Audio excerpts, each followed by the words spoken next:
بسم اللہ الرحمن الرحیم۔ وہ کلمات جن کے پڑھنے سے انسان کے گناہ معاف ہو جاتے ہیں۔ آؤ اس ویڈیو میں دیکھ لیتے ہیں کہ وہ کون سے کلمات ہیں۔ حضرت علی رضی اللہ تعالی عنہ سے مروی ہے کہ ایک مرتبہ نبی اکرم صلی اللہ علیہ وسلم نے مجھ سے فرمایا کہ کیا میں تمہیں ایسے کلمات نہ سکھا دوں کہ جب تم انہیں زبان سے ادا کر لو تو تمہارے گناہ معاف کر دیے جائے حالانکہ تمہارے گناہ معاف ہو چکے۔ یہ کلمات کہہ لیا کرو۔ بسم اللہ الرحمن الرحیم۔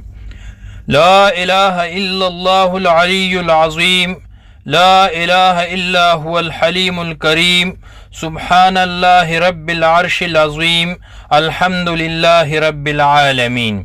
ایک مرتبہ پھر پڑھ لیتے ہیں۔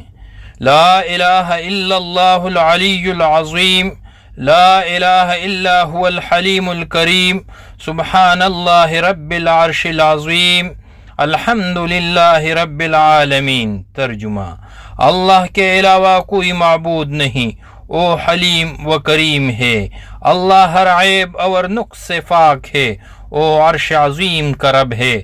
تمام تعریفیں اس اللہ کے لیے ہیں جو تمام انسانوں کو پالنے والا ہے۔ سامعین، ان کلمات کو اپنے ذکر و اذکار میں شامل کر لے اور ڈیلی اس کا اہتمام کرے۔ اللہ سب سے پہلے اس پر مجھے عمل کرنے کی توفیق عطا فرمائے اور بعد میں آپ لوگوں کو۔ آمین ثم آمین۔ اگر ویڈیو پسند آیا ہو تو چینل کو سبسکرائب کرے۔ ویڈیو دیکھنے کا شکریہ۔